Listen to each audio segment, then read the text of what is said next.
Hi guys, welcome to OnePopz. I'm Bex, and today I am joined by the amazing singer-songwriter Charlie Brown. Hey, how you doing? I'm very good, thanks. How are you? I'm good, thanks for having me. No worries. Now, On My Way, an amazing single, has peaked at number 7 in the charts. Yeah. You must be feeling over the moon.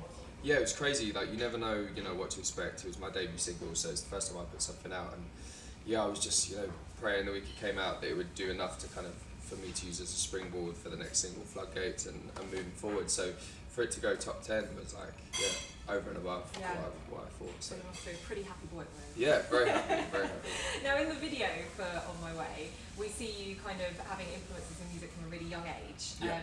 Can you tell me a little bit about kind of how early it was that you got into music, and what were you doing? Were you writing a lot? Who were your influences? My earliest memories are just like around the house. Like my dad would play like Motown groups and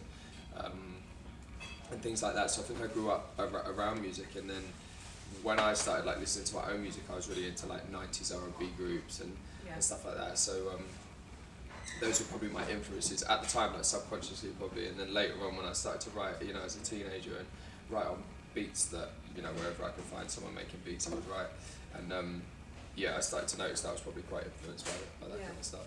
Okay, cool. And if someone wanted to start out in the music industry and they're starting from a young age, I mean, you did it yourself. You worked your way up. You're here now. What advice would you give them? There's loads, but I mean, not to be too cliche, but I just think perseverance is going to be a massive part of it, because in this industry, I mean, there's the opportunities, and some are going to be amazing and actually go 100% all the way through, and others you're going to get halfway there to potential and then get pulled back, and you've got to be have a thick skin and persevere and just be in it for the long run. Yeah, totally. And from writing in your bedroom in your teenage years now to performing on stage with some of the biggest acts, you've just finished performing with Craig David. Yeah, that was that? Yeah, that was amazing. When I found out Craig had asked me to open up on the UK dates, I thought someone was joking. I was like, yeah, okay, cool. Craig David's asked me to do that. Yeah, right. And then it turned out to be true, and I got to meet him obviously on the first date in Birmingham. So I met him backstage, and just the coolest guy, just humble, sold millions of records, but just humble, works really hard. I watched all his sound checks and just kind of tried to be a bit of a sponge and watch how he does. He must have been one of your like 90s influences as well in terms of... He was like Born to Do It is one of my favourite albums ever, and every one of my mates, like we all used to like compete who could learn all the words to fill me in quicker and who could recite the whole song properly without missing bits. And yeah, it was a really surreal moment to be supporting an idol like that. Yeah. And just be hanging out with him backstage, and because I know a lot of times when you support a bigger artist, I've heard that you just stay in the dressing room and you don't talk to them, and it was the opposite with him. He was chatting to me while I was getting my hair cut, talking about the gigs, how'd you find it, if you need anything, give me a call, Oh, so that's really helpful. Yeah. So was he giving you some advice? Totally, yeah, just, he was a great guy. He was there for my sound check a couple of times, so yeah, brilliant. Amazing. And you must be pretty pooped seeing that you just finished at that tour, just pooped. like it's pooped. Good word. Yeah. Does that mean tired? It does mean tired. Just wanted to check. Yeah, I am pretty tired, but I didn't like do anything rock and roll last night. I just backstage we just had drinks and I just took pictures with Craig, and he actually presented me with my very first plaque for On My Way. My managers were there and Craig was there, and they presented me with it, and so I've got pictures that I've been Instagramming and tweeting of me and Craig and the plaque. So really it's a really special day yesterday. Yeah, totally. And from working with Craig David, you're now going to be working with the lady of the moment, Miss Rita Ora. That's coming up soon. Yeah, I think I'm opening up for Rita at Newbury Racecourse soon. So that's going to be amazing. Just to be meeting all these great artists who are like killing it right now. Like Rita's really doing her thing. Party and BS. I don't know how old your listeners are, so I'll say BS. Party and BS is, I think, one of the best pop songs that's come out in the last few years. Like that was such a huge tune. So I'm a fan, and so I'm, I hope to get to meet Rita and hang out a bit backstage and stuff. So it's going to be good. And just as the hat trick, you've also toured with Dappy. Yeah, that was wicked in December. That was probably just a really chilled out, like tour. Really zen. Yeah. Yeah, no, do you know what? Actually, it's so funny how public's perception or people's perception can sometimes be not what your experience then is when you're there. And like backstage was actually pretty chill. Like I spoke to Dappy a few times at sound check and stuff, and he was the same, just really cool. Gave me some advice, because that was, especially that tour, because that was the first time I ever perform to those size crowds. So, you know, I learned a lot from Dappy on that tour about how to, you know, take the crowd on a journey and like manage that many people for a whole show, because I'd never done that before. I'd just been performing little industry gigs. So it's a whole different scale. It must be quite daunting, like, kind of just being, you know, a solo artist and having that. So it's great that he's given you some great advice. Yeah, and it's great now with him and Craig, where I've been able to watch two great male solo artists do their thing. So I can just be like, it helps you grow as an artist, and it helps you just kind of be like, okay, cool, that would work for me, that wouldn't. You know, I like how they interact with their audience, and they both got really loyal, strong fan bases, which is like something to aspire to. Yeah, now the Angels and the Devils, Charlie's Angels. And I mean, obviously you've clearly met and worked with some fantastic people in the industry. Who is your number one person you'd love to collaborate with? Wow, there's so many. If we're talking like current around now, I think Sia is so interesting as a writer and an artist. Like she's ticked every box for me. Like I just don't think anyone else is doing it at that level, like writing so consistently and then sounding amazing on tracks and having hits on both sides of that fence. So I'd love to collaborate with her. That'd be awesome. Yeah. What about living or dead? Who would you love to collaborate with? Marvin Gaye.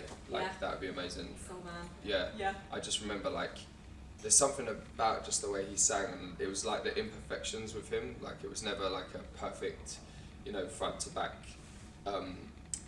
You know, if he was technically off, I loved those moments where he was like doing something just because it was just emotion more than like trying to be technically perfect all the time. Kept it fresh. It was never robotic, and it was just raw. So brilliant. Well, from going from all these amazing people that you'd love to work with, you're doing incredibly well at the moment. Tell us a little bit about how your debut album's coming on. Yeah, I'm excited about Dream State. We're aiming to put it out in September. So we had a meeting the other day actually to try and like narrow down the songs, because we've got a big pool of songs to choose from, and I knew what my favourites were. So we just had this meeting, and like there were 4 of us, so if a song got 3 votes, then it went on the list, so we kind of narrowed it down. And I want to keep writing up until the last minute, and now anything that goes on it now will have to be, in my head, will have to be better than something we already have, so that it can replace it. So have you set yourself like a deadline? Like obviously it's out in September, but... like more so the label, because they're like, we've got to get this done, it's not right. Like, but, I'm an artist, I want to just keep going. I'm an artist. Yeah, I think probably it'll be July or August that we'll have to start writing and then just get all the final recordings done, and we can do it as we go. Yeah, I don't want to keep them waiting as well, because they get mad when they have to wait, because Floodgates, my new video, I put that out a day later than I thought I was going to, because of like a technical hitch, and they were like, no, we need it now. I was like, I'm sorry. So the iPad just like begging for forgiveness for the day, but they were really cool, and they said it was worth the wait, so fingers crossed. Yeah, totally. And Floodgates is a completely different sound to On My Way. Yeah, I mean, and also I've noticed from the videos there's not so much fist pumping in that video, it's more... Yeah, it's less fist pumping and more power chords, but I think it's the same sound in that I wanted to make soulful pop records, and I think they're both that. But with every single, I want to show a different side of me, so that by the time you get to the album, you kind of really know who I am, and then get a whole album's worth of me at the end. So yeah, I love that Floodgates is. I hope that it's a song that, similar to On My Way, people can relate different experiences in their life to, and just kind of.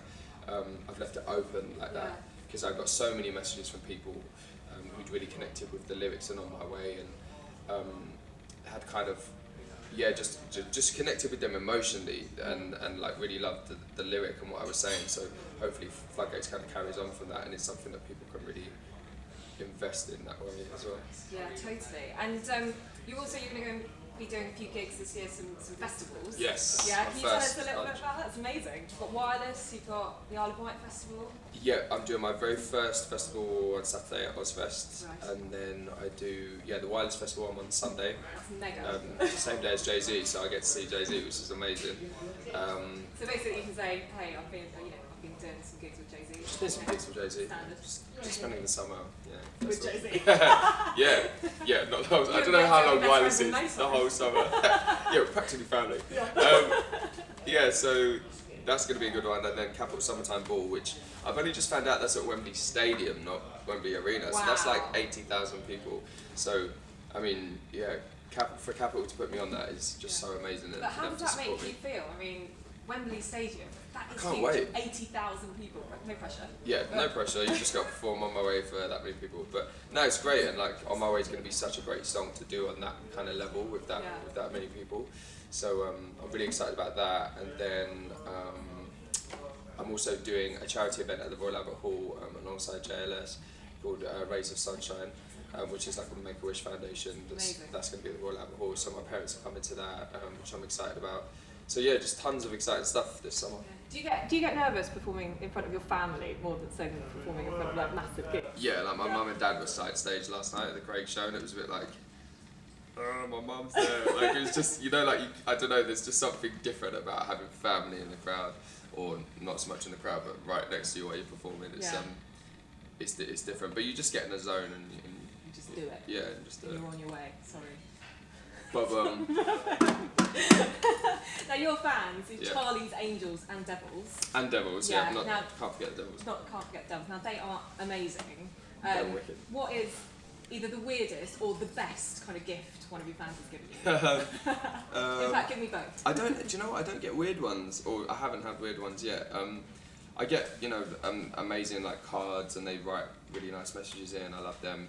But actually, yesterday at the show, some of the Angels turned up, and one in particular had reached out to a bunch of other Charlie's Angels on Twitter and got them to email her like messages for me that she was going to compile in like a book, and she did this like hardback On My Way book from the Charlie's Angels, and they each have a page and a message and their picture, and that was really touching because there was like pages and pages of just amazing messages which I haven't even read yet because I just got it yesterday.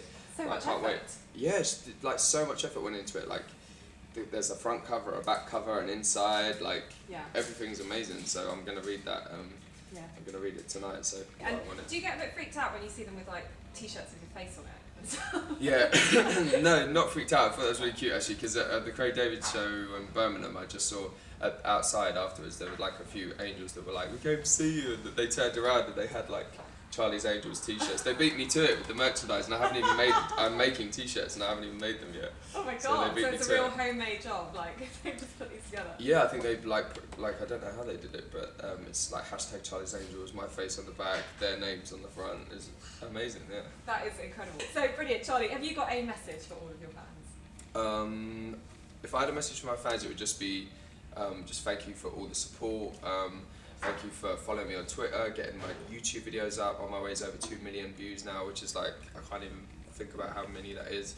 And yeah, check out my brand new single, Floodgates. The video just came out, it's on YouTube. I'm on Twitter, Charlie Brown LDN. Single's available to pre-order, it's out on the 14th of July, and just thank you for supporting. Amazing, really appreciate it. Now before we let you go, I've got a few quick fire questions for you. Okay. So these are usually the scary ones. No, fine, but you literally have to. Nerves. This is an instinct kind of like. Okay, cool. Instinct. So just not thinking about it. Let's go. Okay, let's go. Fast and Furious 6 or Iron Man 3? Fast and Furious 6. Amazing. Good, I agree with you. Comedies or horrors? Comedies. I'm not a horror guy. Okay, Facebook or Twitter?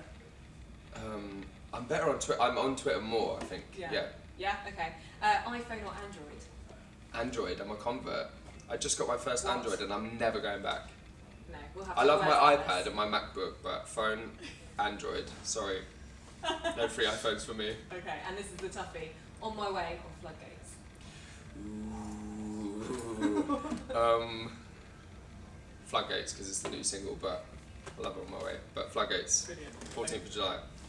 Just in case I didn't say that 20 times already. Charlie Brown, you have been incredible. Thank you. Thank you for having me. Appreciate it. Thank you.